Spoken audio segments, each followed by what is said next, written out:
बोलो श्री प्राणनाथ प्यारे की जय। बोलो श्री सतगुरु महाराज की जय। सर्व सुंदर साथ की जय। चरण तली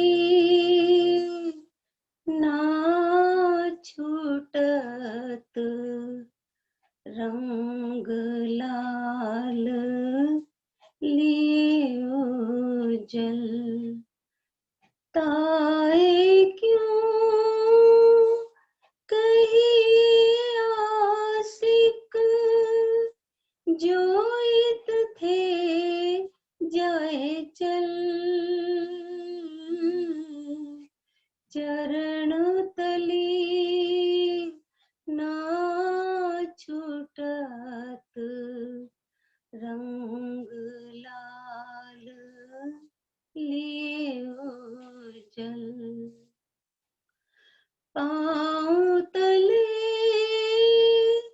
पड़ी रहे या को इत ही खान पान।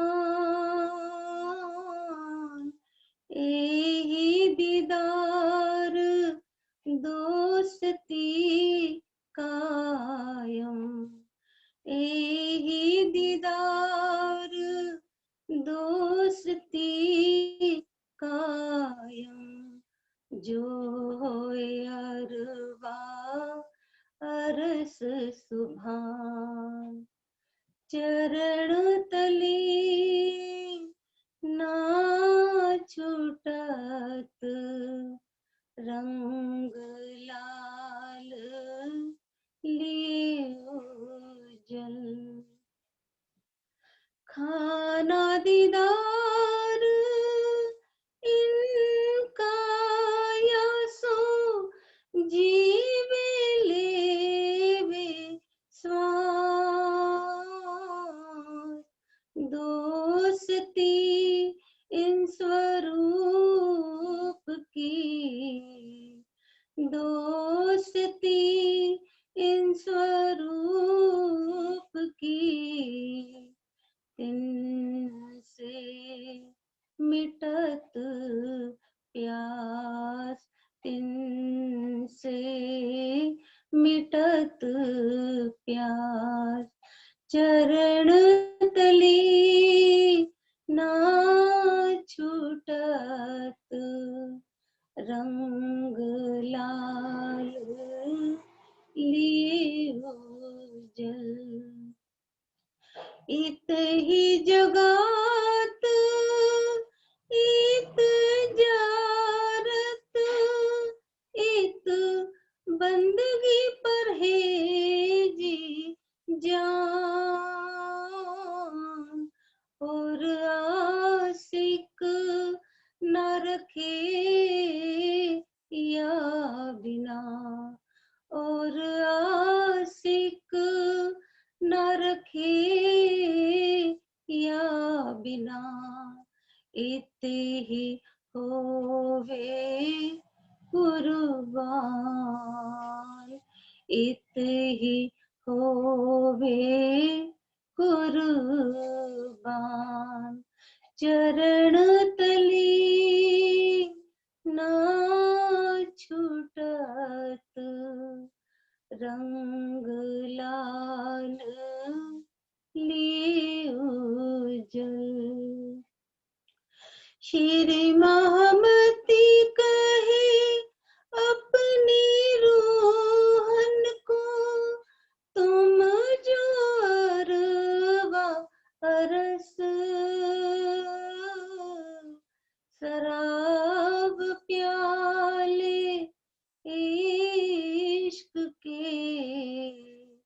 शराब प्याले इश्क के।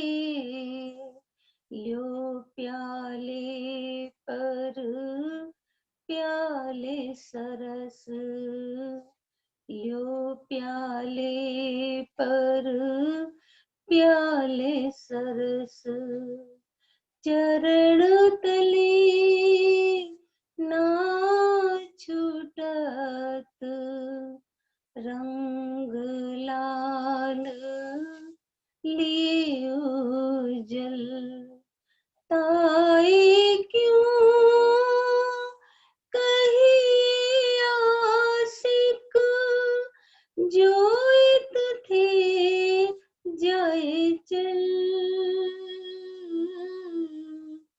चरण तले ना छूटत, रंग लाल लिए उजल, रंग लाल लिए उजल। बोलो श्री प्राणनाथ प्यारे की जय, बोलो श्री सद्गुरु महाराज की जय। हाँ जी, अब आप बोलिए।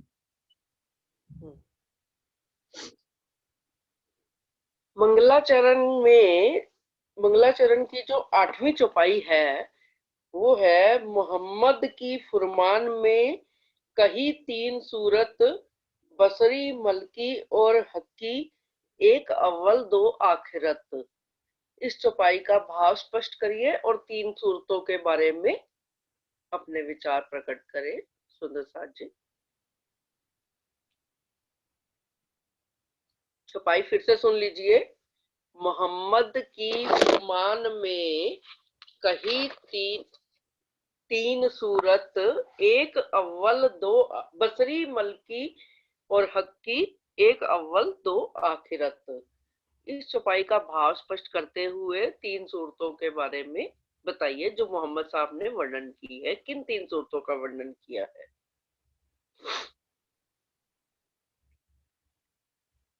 पहले कौन बताएगा? अपने आप बताइए।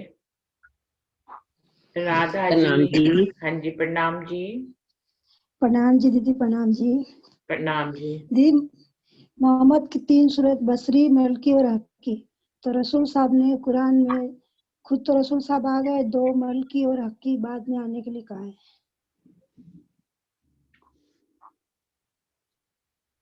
प्रणाम जी। थोड़ा चौपाई के बारे में भी बताइए। और कोई सुंदर साथ और स्पष्ट करे, या संगीता जी आप ही स्पष्ट करिए जो बोल रही हैं, एक बारी जरा फिर से स्पष्ट कीजिए।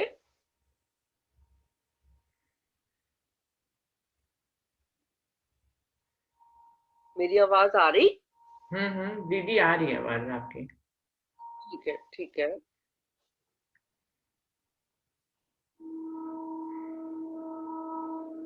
ये तो सबको मालूम है, राधा आए, क्षमा आए, अंजू आए, कोई भी बताए। हाँ जी, बहुत आसान सा प्रश्न है। हाँ जी, बोलो श्री प्राणनाथ प्यारे की जय। बसरी सूरत, बसरी यानी मोहम्मद जी, यानी जो बसर करने के लिए। मलकी सूरत यानी मलाइका, वहां की मलाइका यानी श्यामा महारानी। और हक्की सूरत यानी स्वामी श्री प्राणनाथ जी आए। यही है ना, बसरी मलकी हक्की? हाँ जी, हाँ जी, हाँ जी। हाँ जी, एक बार फिर से चौपाई रिपीट, आपने क्या बोला है? हाँ जी, हाँ जी, मोहम्मद की फुरमान में कही 3 सूरत, हाँ बसरी मलकी और हक्की, एक अव्वल 2 आखिरत। यानी सब एक अव्वल, यानी सबसे पहले मोहम्मद साहब आए। मोहम्मद साहब राजी के 90,000 हरफ लेकर आए उन्होंने, है ना? यही है ना? मुझे देखो एक्सप्लेन नहीं करना आएगा। नहीं नहीं, ठीक है, ठीक बोल रहे हैं आप, करिए करिए। आप सही बता रहे हो, आगे बढ़ो। बसरी यानी वही बसरी यानी मोहम्मद साहब आए, मलकी यानी वहाँ की मलाइका यानी श्यामा महारानी, हक्की यानी वहाँ स्वामी श्री प्राणनाथ जी। इन्हें कहा गया मोहम्मद साहब की 3 सूरतें। ठीक है, ठीक है, ठीक है।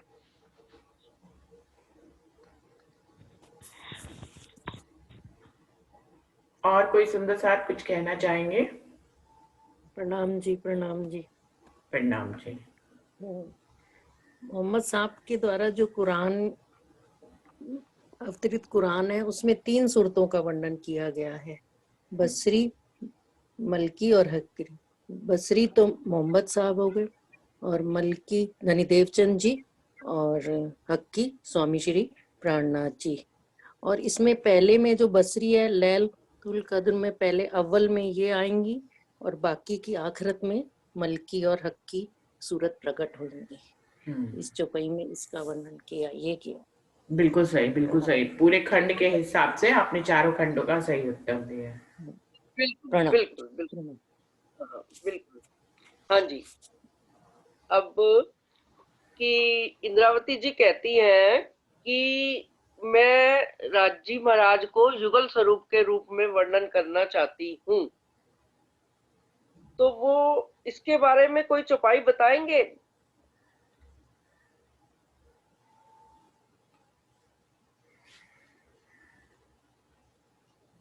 इसी मंगलाचरण में है चौपाई। प्रणाम जी। आत्म प्रणाम चाहे जी। वर्णन करूं, जुगल किशोर विद दो, ये दो वर्णन कैसे करूं, दो एक कहावत सोए। प्रणाम जी। बिल्कुल बिल्कुल सही है। बिल्कुल सही उत्तर। हाँ जी। और अगला प्रश्न ये है कि ये मंगलाचरण का थोड़ा सा सार, जो पहले श्रृंगार से पहले मंगलाचरण का है उन्होंने 26 चौपाइयों का, उसका थोड़ा सा सार अपने शब्दों में कोई सुंदर साथ बता दे।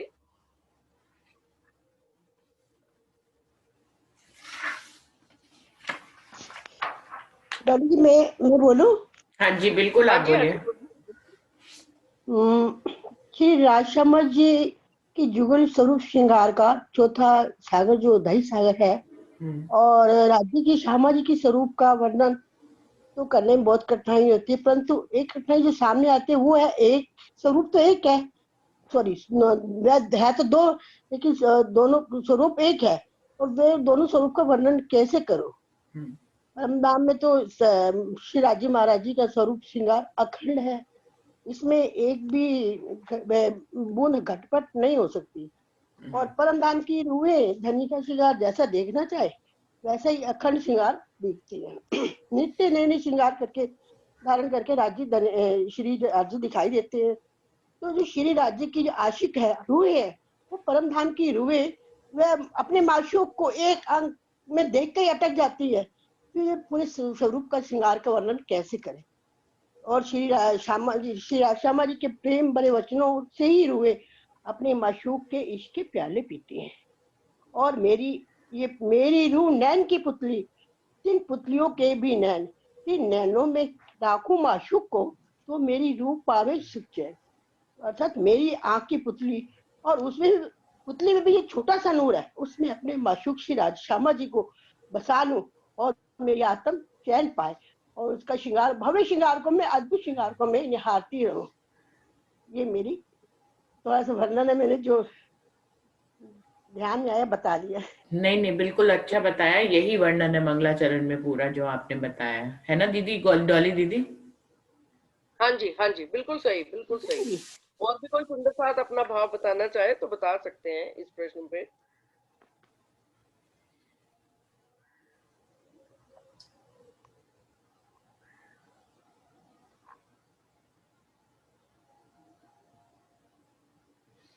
रंजना जी बताना चाहे, या फिर रमता बताना चाहे। शमा, आप बताओ।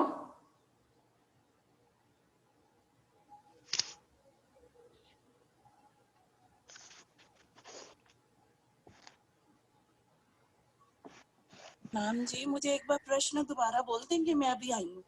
अच्छा अच्छा। हाँ जी, हाँ जी। हाँ, मंगलाचरण जो 26 चौपाइयों का है, इसका थोड़ा सा सार बताइए मंगलाचरण के बारे में, कि इन 26 चौपाइयों में क्या कहना चाहती हैं इंद्रावती जी? मंगलाचरण का सार 26 चौपाइयों का जो पहले हैं। इसमें एक चौपाई आ रही है जिसमें लिखा है, रूह चाहे बका स्वरूप की, वर्णन करूं जिमी इन, इलम लंदुन्नी खुदाई से, जो कभू न सुनिया किन। इसमें इंद्रावती जी कह रही हैं कि मेरी आत्मा चाहती है कि परम धाम के अखंड स्वरूप का वर्णन करूं, जिसे आज दिन तक किसी ने नहीं सुना है। वो कह रही हैं, आगे कहती हैं चौपाई में, जिन जानो ए वर्णन करत आदमी का, ए सबथे न्यारा सुभान जो अर्स अजीम में बका। वो ये कह रही है कि ऐसा मत समझो कि ये किसी आदमी के स्वरूप का वर्णन हो रहा है। ये वर्णन सबसे अलग अखंड परम धाम में जो राज्य महाराज विराजमान है उनका वर्णन किया जा रहा है, जो इस जबान से नहीं किया जा सकता। जित जैसा रू चाहत तहत ऐसा बनत सिंगार, नित नए वाहिदत में शोभा अखंड अपार। जित जैसा रू चाहत, जिसकी रूह जैसा चाहती है वैसा ही श्रृंगार राज्य महाराज अपने वैसा ही श्रृंगार वो साज लेते हैं, और वाहिदत में तो नित नए श्रृंगार वो धारण करते ही रहते हैं। जैसा रूह चाहती है वैसा ही श्रृंगार राज्य धारण कर लेते हैं, क्योंकि वो उनकी शोभा तो वो खंड है। वो कभी भी कितनी भी बार मतलब एक क्षण में कई बार श्रृंगार वो बदल सकते हैं, जैसा रूह की इच्छा होती है। हाथ ना लगे भूखन को जो दीजे हाथ ऊपर, चित चाहिया अंगो सब लग रहा, जुदा होए ना आज्ञा बिगर। हाथ न लगे भूखन को, कहते जो उन्होंने भूषण पहने हुए हैं वो मतलब यहाँ के अगर हम टचिंग करते हैं तो ऐसा लगता है कि हाँ कुछ हाथों को लग रहा है, लेकिन वहां पे जो उन्होंने भूषण पहने हुए हैं वो तो हाथों को लगते ही नहीं है, वो उनके अंग की शोभा ही बनी हुई है। चित चाहिया अंगो सब लग रहे, चित चाहिया अंगो सब लग रहे। जिस रूह के चित्त में चित चाहिया अंगो सब लग रहे, जुदा होए ना आज्ञा बिगर, क्योंकि वे अंग की शोभा है जो बिना आज्ञा के अलग नहीं हो सकती। मुझे ये तीसरे चरण का मतलब नहीं समझ आया। चित चाहिया अंगो सब लग रहे, जुदा होए ना आज्ञा बिगर, ये आप थोड़ा एक्सप्लेन कर दो।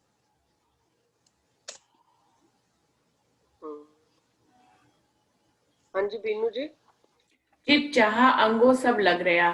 क्षमा, बिल्कुल आपने हर खंड का बहुत अच्छे से वर्णन किया है। इसका भी वही भाव है कि चित्त की चाहना के अनुसार ही ये राज्य महाराज के सभी अंगों पे ये आभूषण सजे रहते हैं और उनकी आज्ञा के बगैर उनसे अलग नहीं होते हैं। दोनों का मतलब ये है कि चित्त की जैसी राज्य महाराज की चाहना होती है वैसे ही उनके अंगों पर ये सारे आभूषण सजे रहते हैं और उनकी आज्ञा के बगैर उनसे अलग नहीं होते हैं। बिल्कुल बिल्कुल। हाँ जी, हाँ जी। अब अगले प्रश्न पे चलते हैं कि ये जो चौथा है, थोड़ा सा इसकी भूमिका भी बता दें कि इसमें क्या है और ये सागर परम धाम में कहाँ पर स्थित है। इसका थोड़ा सा शोभा बिल्कुल संक्षेप में बताइए सुंदर साथ जी। प्रणाम जी सुंदर साथ जी। शीतलता का जो सागर है वह दधि सागर है। श्री राज्य के वैदत स्वरूप की अनंत नूर का प्रकाश इसमें झलक रहा है। ये हरे रंग का है और पश्चिम दिशा में है। इसे नीलाट की शोभा दी गई है।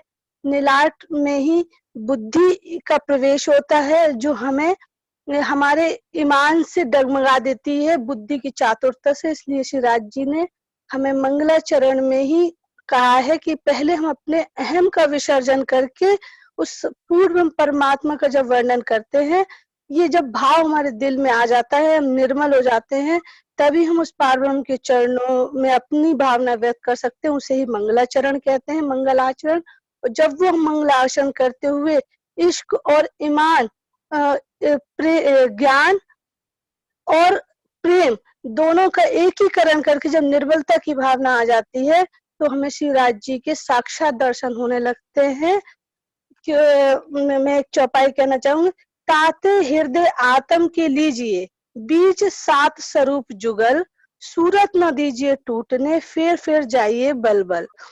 और कबीरदास जी भी यही कहते हैं कि अगर हमें श्री राज जी के मतलब अपने राज जी महाराज के चरणों में देना है तो हमें अपने, कहा ना मेरी रूह नैन की पुतली, वो भी कहते हैं नैनों की काली कोठरी पुतली पलक बिछाए, नैनों की चाकी डार के प्यू को लिया बुझाए। तो हमें अपनी इस अंतर आत्मा में आत्मा रूपी पुतली के नैन से हृदय बना के श्री राज जी श्यामा जी को उसमें बसाना है और नित्य उनकी छवि को निहारते रहना है, तभी हम निर्मल आत्म होंगे। प्रणाम जी। बहुत बढ़िया, बहुत बढ़िया। हाँ जी, चौथे सागर के विषय में कोई और भी सुंदर सा भाव रखना चाहें तो आमंत्रित है, बताइए।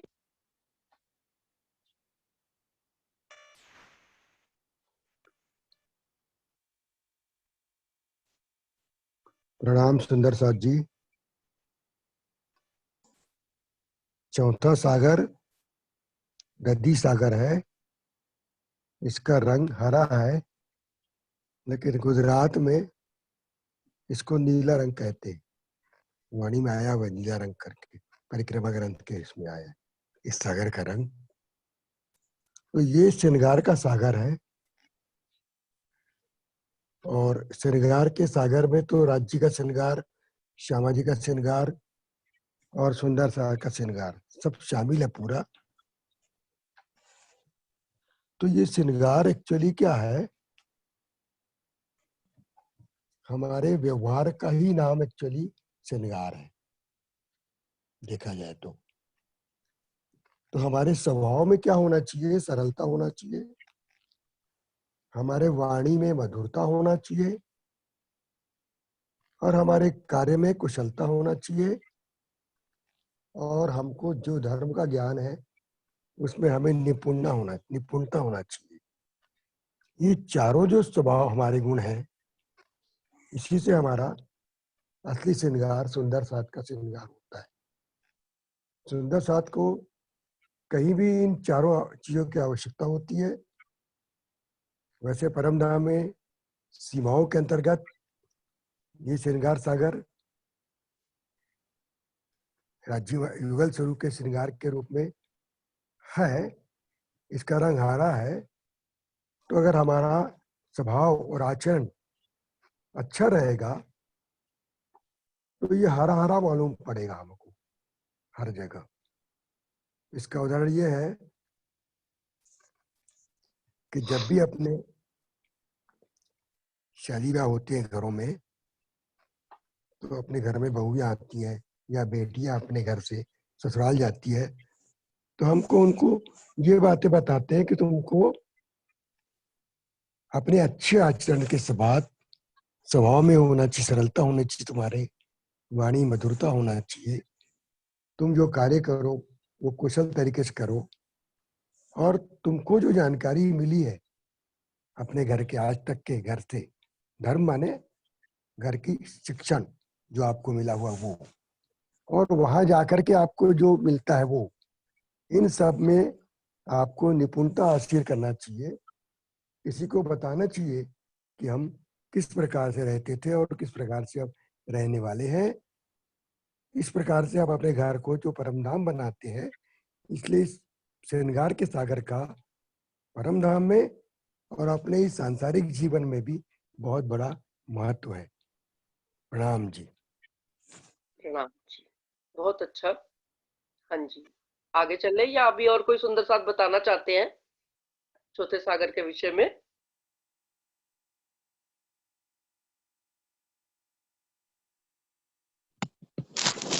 प्रणाम जी। प्रणाम बहन जी। प्रणाम जी, बताइए विजय लक्ष्मी जी। शोभा जुगल किशोर की सुख सागर चौथा ए, आवे लहरे नहरे अति बड़ी, झीले अरवाहे जो इनके।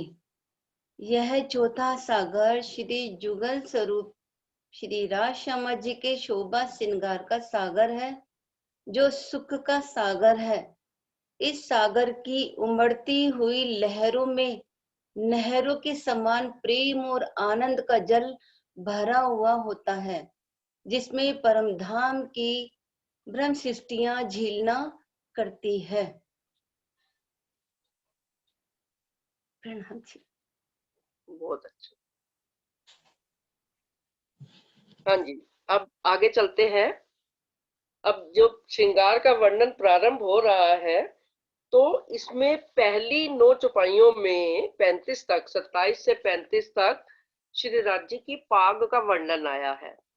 तो सुंदर साथ जी, हम सुंदर साथ पाग के बारे में अपने विचार प्रकट करें कि पाग को कैसा सुंदर, कैसा बताया गया, पाग की शोभा का वर्णन किया जाए।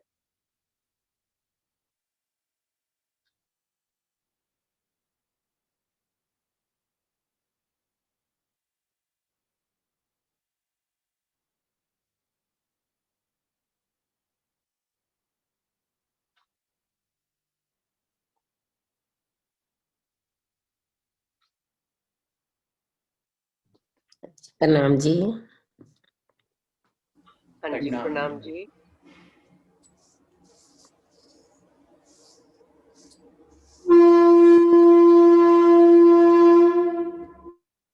राजी महाराज अपने हाथ से पाग को लपेटते हैं। इसकी सुंदरता का वर्णन बहुत सुखदायी है, पर वर्णन महामती जी कह रही इसका वर्णन करना बहुत मुश्किल है, अवर्णीय है, फिर भी वर्णन करते हैं कि पाग का रंग लाल है, पाग की बनावट सारंगी जैसी है, और इस पर बेल, फूल, पत्ते, नकशकारी, कटाव, कई रंगों के नगों से जड़े हुए ज्वेर झलकते हैं, और पाग के ऊपर कलंगी लटकी हुई है, और कलंगी में पर लगे हुए हैं, और उसके नीचे दुगदुगी है। ठीक चल रहा है क्या? और दुगदुगी में मानिक लगा हुआ है, जिसका तेज आसमान तक जाता है। प्रणाम जी, इतना ही जानती हूँ। बहुत अच्छे। और सुंदर साथ जी आइए। प्रणाम जी, प्रणाम प्रणाम। राजी ने सिर पर पेच फिराते हुए बहुत ही चतुराई से पाग बांधी है।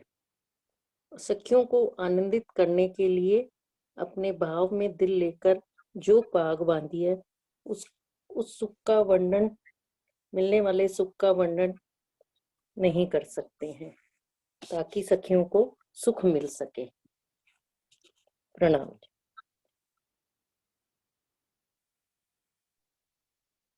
हाँ जी, और सुंदर साथ जी।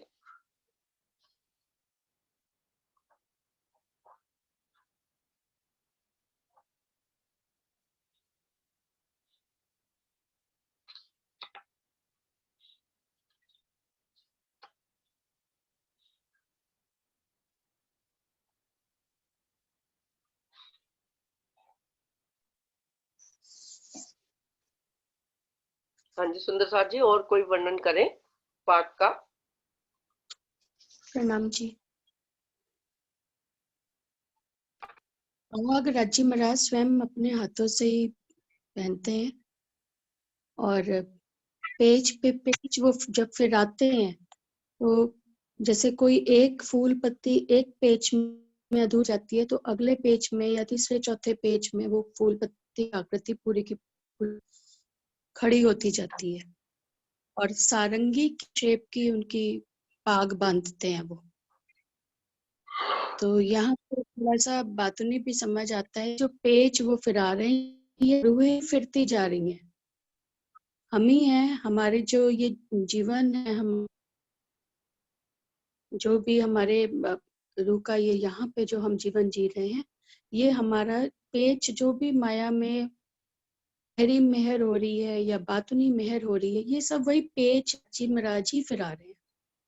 हमें लगता है कि कई बार जहरी देखें कि हमारे ऊपर राजी महाराज की कैसी कहर नजर हुई है, पर उस वक्त वो बातूनी मेहर कर रहे होते हैं, रूह की आकृति बन रही होती है। उस वक्त पूरा रूह उस वक्त चलना स्टार्ट नहीं हो पाती, एक कदम ही चलती है। तो जब अगला पेज, अगला कोई ऐसा फेज आता है हमारी लाइफ में, तो रूह को वो सुख पूर्ण लेना आ पाता है, राज्य की राह पे पूर्ण हम चल पाते हैं उस वक्त। तो ये हमारा ही, मुझे लगता है, जो पाक फिर रही है, ये पूरी पाक जब कंप्लीट होगी तो ये हमारे रूह का पूरा पूरा जीवन तब जाके हमारा यहाँ पे इस ब्रह्मांड में कायम होगी। हमारा पूरा यहाँ का जो जीवन राज्य महाराज ने हमारी जितनी भी लीला यहाँ पे लिखी हुई है वो तभी समाप्त होगी जब पूरी पाक की आकृति उनकी कंप्लीट होगी। पेज पे पेज वो देते जा रहे हैं, वो देते जा रहे हैं, रूह उनके संग लिपटते जा रहे हैं, हम उनके संग। जितने पेज वो घुमा रहे हैं हमारी लाइफ में, उतना हम राज्य के और करीब और करीब और करीब होते ही चले जा रहे हैं। उतना हमारे दिल में उनके प्रति विश्वास, प्रेम, समर्पण बढ़ता ही चला जा रहा है। तो ये पाग हम ही लिपट रहे हैं राज्य के ऊपर। हम, और वैसे भी देखा जाए तो राज्य की शोभा हम रूहों की चाल से ही है। तो हर पेज में राज्य महाराज अपने हाथों से ही पाग क्यों बांधते हैं? वो स्वतः भी बन सकती है, या वो चाहे वहां पे तो हमसे भी बंधवा सकते हैं, रूहों से भी। बाकी श्रृंगार तो हम ही करवाते हैं, तो ये भी हम करवा सकते हैं। पर राज्य को ये पता है कि कहीं ज्यादा टाइट हो गई तो मेरी रूह को कोई परेशानी ना है। यहाँ पे उनको पता है हमारे जीवन में कितने पेज घुमाने हैं, कितना कसना है, कितना टाइट पेज कसना है। ज्यादा कस दिया, कहीं किसी और से बंधवा ली उन्होंने, तो कहीं रूह मेरी यहीं पे ही कहीं परेशान ना हो जाए या कोई उसमें ना आ जाए, तो वो अपने स्वतः अपने हाथों से ही हमारे पेज घुमाते हैं। मीन्स हमारे जीवन में श्री मोहम्मद कहे, तुम पर दम दम जो बरतत सो सब वास्ते इश्क हक मेहर करत। पल पल हमारे जीवन में जो कुछ भी हो रहा है वो सब राज्य महाराज ही कर रहे हैं, उनके हुक्म से ही हो रहा है। और हो किस लिए रहा है? हमारे अंदर इश्क उपजाने के लिए ही हो रहा है। जो कुछ भी हमारे संग घटित हो रहा है यहाँ पे, चाहे वो जहरी मेहर ना दिख रही हो हमें, पर उसमें कोई ना कोई बातुनी मेहर उस वक्त जरूरी होती है। राज्य महाराज इश्क उपजाने के लिए, दुख बिना ना होए जागनी, तो दुख भी अगर आ रहा है तो वो दुख भी इसीलिए आ रहा है क्योंकि राज्य हमें इश्क देना चाह रहे हैं, हमारी मजल एक स्टेप हमको आगे चढ़ाना चाह रहे हैं। तो वो पेज घूमते जा रहे हैं और रूह की आकृति खड़ी होती जा रही है। आपकी शोभा मुझे इस प्रकार समझ आती है। प्रणाम जी। प्रणाम जी सुंदर साथ जी। और कोई इस प्रश्न के विषय में बोलना चाहते हैं या आगे बढ़ूं? प्रणाम जी। हाँ जी बोलिए मनीषा जी। श्री राज्य महाराज अपने हाथों से अपनी सखियों को, अपनी ब्रह्मंगनाओं को आनंदित करने के लिए ये पाग बांध रहे हैं। धामधनी की मेहर से यदि हम इस पाग की जगमगाती हुई दुगदुगी की शोभा को देखते हैं तो हर रूह के हृदय पर आत्म ही जाग जाती है और उसके हृदय में आनंद भर जाता है। जब ये आनंद हमें प्राप्त हो जाता है तो हम माया में रहते हुए भी माया में नहीं भटकते, क्योंकि जीव के अंतर्स्करण अलग हैं और आत्म के अंतर्स्करण अलग हैं। जब हमारे आध्यात्मिक संपदा, जिसे हम ज्ञान, भक्ति, विवेक और वैराग्य कहते हैं, श्री राज्य महाराज के स्वरूप का ध्यान, उनकी पाक का ध्यान करने मात्र से ही, क्योंकि उनकी पाग लाल रंग की है और लाल रंग की पाग में उनकी नूर और प्रेम का जो दुगदुगी लटक रही है, उस पाक को हम